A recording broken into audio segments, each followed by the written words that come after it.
Supreme court chief justice of India justice Sanjiv Khanna నేతృత్వంలోనే ముగ్గురు జడ్జిల సుప్రీంకోర్టు బెంచ్ చారిత్రాత్మకమైన తీర్పు ఇస్తూ మధ్యంతర ఉత్తర్వులను జారీ చేసింది. ఈ బెంచ్ లో justice PV Sanjay Kumar, justice KV Viswanathan ఉన్నారు. 1991లో పార్లమెంట్ చేసిన ప్రెసెస్ ఆఫ్ వర్షిప్ యాక్ట్ పై 1 నెల రోజుల్లో తమ అభిప్రాయాన్ని తెలపాలని కేంద్ర ప్రభుత్వానికి నోటీసులు జారీ చేసింది. దేశంలోనే ఏ మజీద్ మందిర్ల మీద కోర్టులో విచారణలు జరపొద్దని, తీర్పులు ఇవ్వొద్దని, సర్వేలు చేయొద్దని దేశంలోని కింద కోర్టులను ఆదేశించింది. జ్ఞాన్ హ్యాపీ, మధుర, సంభాల్, అజ్మీర్ దర్గాలపై ఎలాంటి విచారణ, సర్వేలు చేయొద్దని ఉత్తర్వులను జారీ చేసింది. ఈ చారిత్రాత్మకమైన సాహసోపేతమైన నిర్ణయం వల్ల దేశంలో హిందూ, ముస్లిం, మస్జిద్, మందిర్ వివాదాలకు ఫుల్ స్టాప్ పడి శాంతి భద్రతలు నియంత్రణలోకి రానున్నాయి.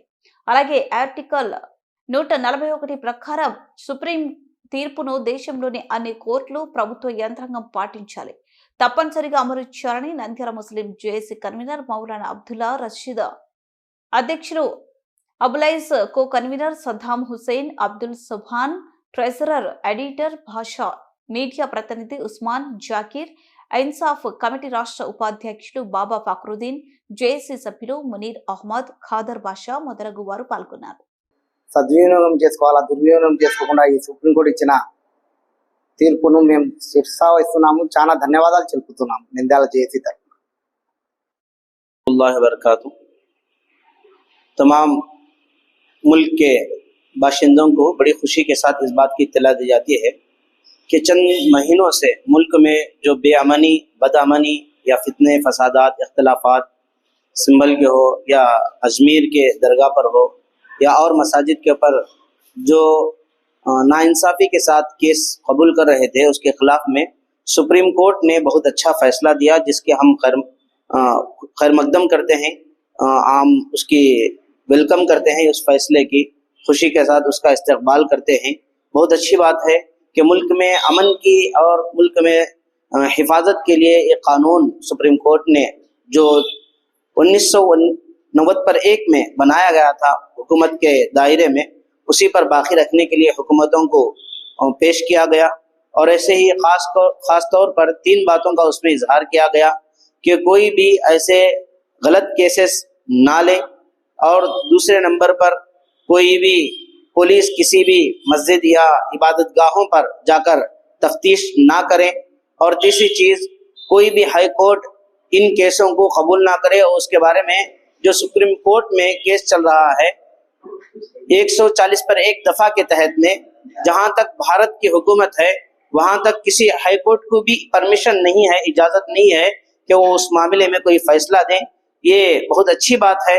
हम इस फैसले को कबूल करते हैं और इसका वेलकम करते हैं, और चाहते हैं कि इन अमन की चीज़ों पर सारे मुल्क में और सारी हुकूमतें मिलकर अमल करें और मुल्क में अमन व अमान बाकी रहने की और आपस में भाईचारगी की बाकी रहने की बात करें, और उसका कानून को नाफिज करने की कोशिश करें। और ऐसे भी हम इस बात की भी दरख्वास्त करते हैं पूरी दुनिया में जहाँ कहीं भी जो कोई भी अक़लियती हैं, चाहे वो भारत में अक़लियत रहने वाले मुसलमानों के साथ हो, चाहे बांग्लादेश में रहने वाले अक़लियत के हिंदू हो, या पाकिस्तान में रहने वाले अक़लियत हो, या किसी और मुल्क में रहने वाले अक़लियत पर किसी तरह का कोई जुल्म ना करें। हर एक को उनकी मजहबी आज़ादी मुकम्मल तौर पर दी जाए, और इंसानी हुकूक़ पर अमल कर कर पूरे आलम में इंसानी हुकूक़ का एहतमाम करते हुए हर एक को उसकी इज्जत के साथ पेश आए। बात करें नहीं जाके सो इंपॉर्टेंट पर्सन से ఇటీవల సుప్రీం కోర్టు ఒక డెసిషన్ ఇచ్చింది. దేశంలో ఎక్కడ కానీ మసీదుల మీద ఇతర ప్రార్థనా స్థలాల మీద పిల్ తీసుకోకూడదని, దీన్ని తప్పక పాటించాలి. దీనికి మా నంద్యాల ముస్లిం జేఏసీ తరఫున ధన్యవాదాలు తెలుపుతున్నాము. అలాగే మన దేశంలో ఇస్లాం అనేది శాంతిని ప్రవర్తిస్తుంది. కాబట్టి ఇక్కడే కాదు, బంగ్లాదేశ్, పాకిస్తాన్ ఎక్కడ కూడా హిందువులపై కూడా దాడి చేయకూడదని మేము అంటున్నాము. ఇస్లాం అంటే శాంతి, సౌభాగ్యము. ఆ శాంతిని అందరూ కాపాడాలి. అలాగే ఇటీవల వక్ఫ్ బోర్డు చట్టం కూడా ఉంది. రేపు కడపలో భారీ బహిరంగ సభ ఉంది. దాన్ని కూడా జయప్రదం చేయాలి. వక్ఫ్ బోర్డు చట్టంలో ఈ 3వసారి ముచ్చటగా వచ్చిన బీజేపీ వక్ఫ్ బోర్డు చట్టాన్ని నిర్వీర్యం చేసేందుకు ప్రయత్నిస్తుంది. కావున ఇటువంటివి చెల్లవు. వక్ఫ్ బోర్డు చట్టం అనేది ముస్లింలకు అది దీనికి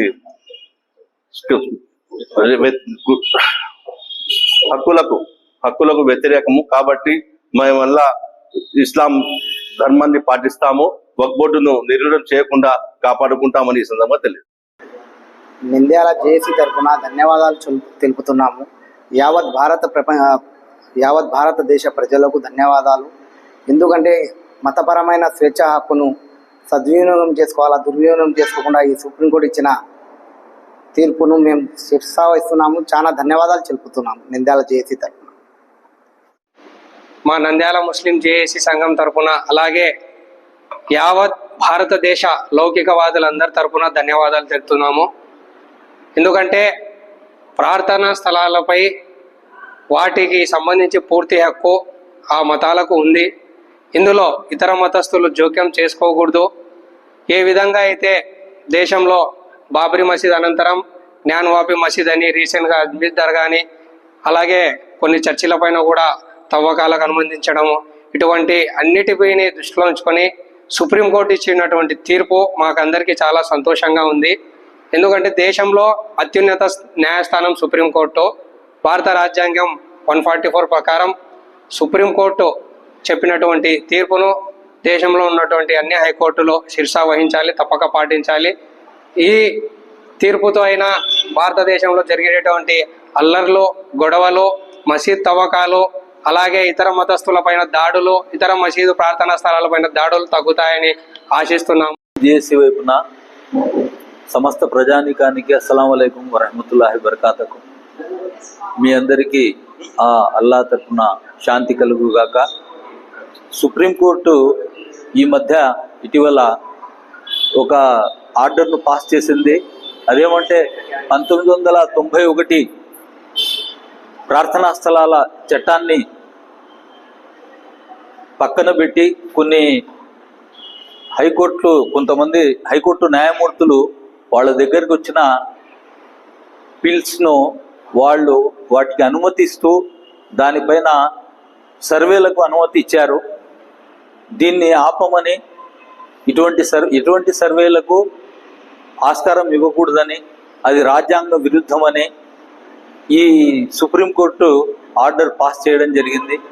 అందులో ఒకటి, ఏ సర్వేకు అనుమతి ఇవ్వకూడదు. ఆ తర్వాత ఈ చట్టాన్ని అనుసరించి ఏ హైకోర్టు కూడా ఇంతవరకు పెండింగ్లో ఉండే ఏ సమస్యను కూడా వాళ్ళు పరిష్కరించినామంటూ ఎటువంటి వర్డిక్ట్ను ఇవ్వకూడదని, ఆ తర్వాత ఎటువంటి పిల్స్ను కూడా, ఎటువంటి అర్జీలను కూడా స్వీకరించకూడదని ఈ 3 విషయాలను సుప్రీంకోర్టు క్లియర్ కట్గా చెప్పడం జరిగింది. ఆర్టికల్ 141ని అనుసరించి ఈరోజు భారతదేశంలో అన్ని రాష్ట్రాల్లో ఉండే హైకోర్టులు ఎవరు కూడా దీనికి వ్యతిరేకంగా వెళ్ళకూడదు. కాబట్టి మేము చెప్పొచ్చేద్దామంటే, ఎక్కడైతే మైనారిటీ ప్రజలు వాళ్ళ మతాన్ని అనుసరించి, వాళ్ళ కులాన్ని బట్టి వాళ్లకు వ్యతిరేకంగా దౌర్జన్యాలు, ఆ తర్వాత వాళ్ళ ఆస్తిపాస్తులను ఆక్రమించుకోవడాలు, వాళ్ళ హక్కులను కాలరాచడం ఏ దేశంలోనైనా జరిగినా, అది బంగ్లాదేశ్ కావచ్చు, పాకిస్తాన్ కావచ్చు, ఇండియా కావచ్చు. కొన్ని చోట్ల హిందువులు మైనారిటీలుగా ఉన్నారు, కొన్ని చోట్ల ముస్లింలు మైనారిటీలుగా ఉన్నారు. ఇది ఖండించదగిన విషయము. మేము బంగ్లాదేశ్లో జరుగుతున్న అరాచకాన్ని కూడా ఖండిస్తున్నాము, పాకిస్తాన్లో జరుగుతున్న అరాచకాన్ని కూడా మేము ఖండిస్తున్నాము. అదేవిధంగా ఇండియాలో కూడా మైనారిటీస్ పైన. అందరూ నమస్కారం అండి, నేను మీ anchor Ravi. Please subscribe to Nandyal news 9. Please subscribe to Nandyal news 9. ఆ లేటెస్ట్ అప్డేట్స్ కోసం వెంటనే సబ్స్క్రైబ్ చేయండి.